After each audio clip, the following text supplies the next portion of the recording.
आप सभी को प्रभु यीशु मसीह के सामर्थ्य नाम में जय मसीह की।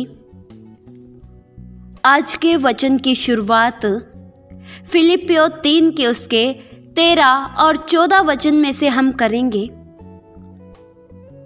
वचन में लिखा है, हे भाइयों, मेरी भावना यह नहीं कि मैं पकड़ चुका हूँ, परंतु केवल यह एक काम करता हूँ कि जो बातें पीछे रह गई है उनको भूलकर आगे की बातों की ओर बढ़ता हुआ निशाने की ओर दौड़ा चला जाता हूँ, ताकि वह इनाम पाऊँ जिसके लिए परमेश्वर ने मुझे मसीह यीशु में ऊपर बुलाया है। प्रियो, इस वचन में पौलुस यह सिखाता है कि हमें निशाने की ओर दौड़ना है। प्रियो, पौलुस इस वचन में यह सिखाता है कि जो बातें पीछे रह गई उनको भूलकर आगे की बातों की ओर बढ़ता हुआ निशाने की ओर दौड़ा चला जाता हूँ। प्रियो, हमें पुरानी हर बातों को भूलना होगा।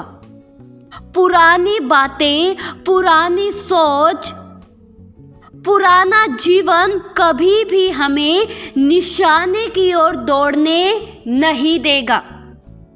प्रियो, आपके जीवन की चाहे कोई भी बात हो, चाहे छोटी बात हो, चाहे बड़ी बात हो, बीती हुई बातों को हमें भूलना होगा। बीती हुई बातों को अगर आज हम वर्तमान में लेकर आते हैं तो यह हमारे जीवन के लिए सही नहीं है। जो व्यक्ति पीछे मुड़कर देखता है वह कभी भी आगे नहीं बढ़ सकता। प्रियो, हो सकता है आपके जीवन में आपकी पुरानी बातें बहुत सी हो, आपके जीवन में ऐसा बहुत सी बातें आई हो, लेकिन उन सब बातों को भूलकर हमें निशाने की ओर दौड़ना है। अगर आप अपने जीवन में पुरानी बातों को लेकर चलते हैं, पुरानी सोच को लेकर चलते हैं, तो आप वर्तमान का आनंद नहीं उठा पाएंगे। प्रियो, जब परमेश्वर ने सदोम अमोरा के देश को नाश किया तो उस समय क्या चेतावनी दी थी? उस समय परमेश्वर ने लूत और उसके परिवार को यह चेतावनी दी कि जल्दी से इस नगर से भाग निकलो और पीछे मुड़कर मत देखना। परमेश्वर के दूतों ने लूत से कहा कि जल्दी अपने प्राण को लेकर भाग जाओ, पीछे की ओर न ताकना। लेकिन लूत की पत्नी ने पीछे मुड़कर देखा, उसने आज्ञा को तोड़ा, इसलिए वह नमक का खंबा बन गई।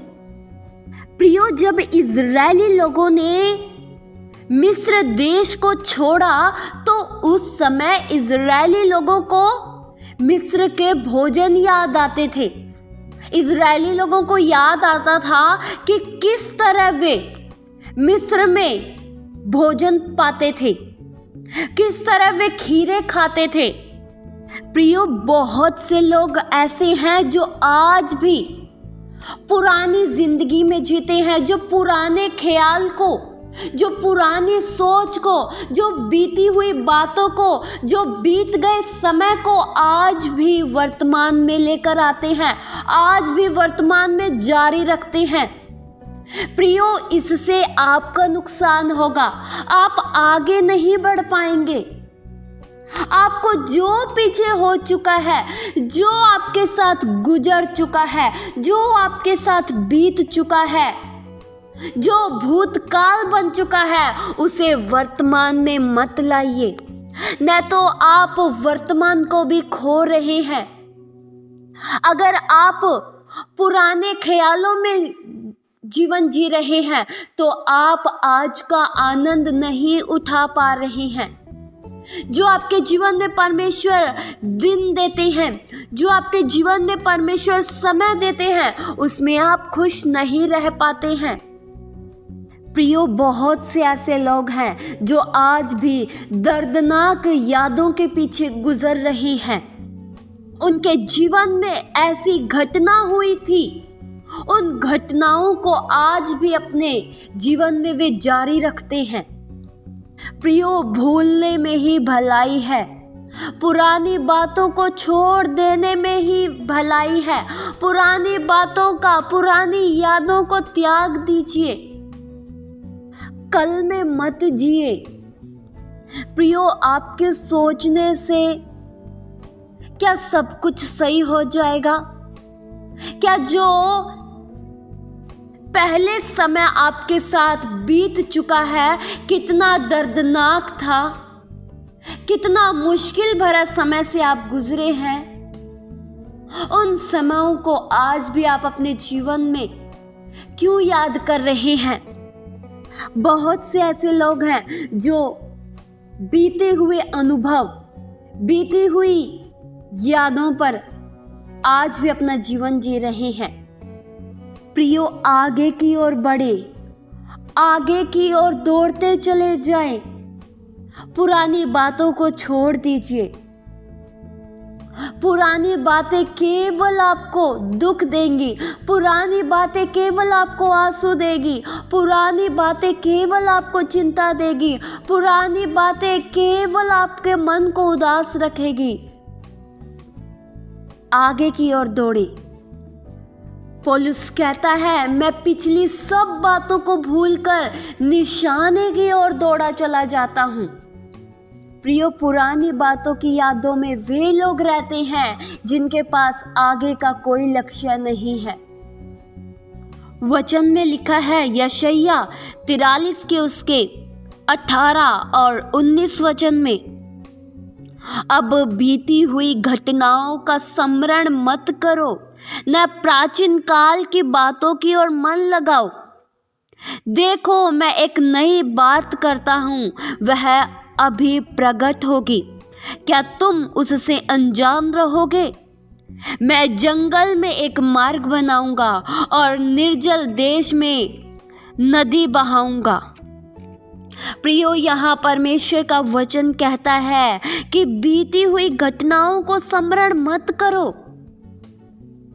आपका बीता हुआ साल कैसा भी हुआ हो, आपका बीता हुआ महीना कैसा भी हुआ हो, बीता हुआ हफ्ता कैसा भी हुआ हो, लेकिन आने वाला साल, आने वाला महीना, आने वाला हफ्ता बेहतरीन होगा।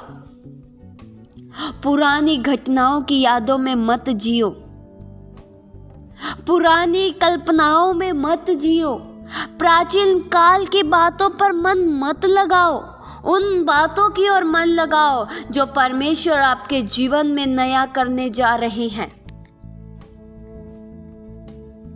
जो परमेश्वर आपके जीवन में नई शुरुआत करने जा रहे हैं, उसकी ओर मन लगाओ।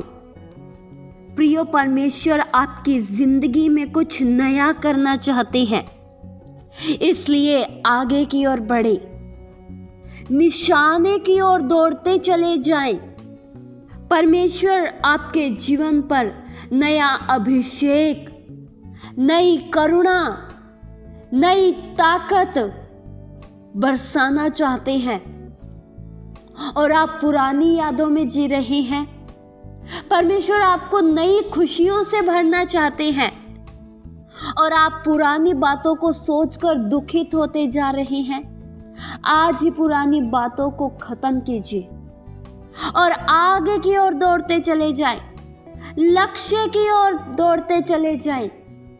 कोई भी बातें आपको आपके दौड़ में रुकावट ना पैदा कर पाए।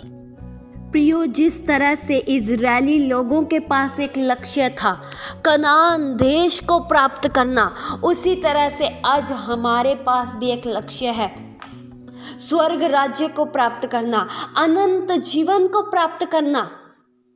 और इस लक्ष्य को हम तभी पूरा कर पाएंगे जब हम आगे की ओर मसीहत में बढ़ते जाएंगे। इसलिए पुरानी बातों को भूलकर पुरानी बातों का जिक्र खत्म कर दीजिए। अब जो परमेश्वर आपके जीवन में करने जा रहे हैं उसकी ओर ध्यान दीजिए। इस वचन के द्वारा परमेश्वर आप सभी को बहुतायत सी आशीष दे। आइए हम प्रार्थना करें। हालेलुया। स्वर्गीय आसमानी पिता परमेश्वर, हम आपका धन्यवाद करते हैं। प्रभु आप महान हो, आप सामर्थी परमेश्वर हो। हम में से हर एक जन मसीहत में दौड़ते चले जाए। हम में से हर एक जन आत्मिक जीवन में बढ़ते चले जाए। कोई भी दुनियावी बातें, कोई भी प्राचीन बातें, कोई भी पुरानी यादें हमारी आत्मिक दौड़ में रुकावट नहीं डाल सकती है। हमें से हर एक जन उन्नति करते चला जाए उस दौड़ में, जिस दौड़ में हमें दौड़ना है हम पूरी लगन के साथ दौड़े। हम में से किसी भी जन की आत्मिक गति धीमी ना हो, हम बढ़ते चले जाएं। प्रभु ऐसी दया और सहायता कीजिए। ये प्रार्थना प्रभु यीशु मसीह के जीवित पवित्र नाम से मांगते हैं। सुनो और कबूल करो पिता। आमीन।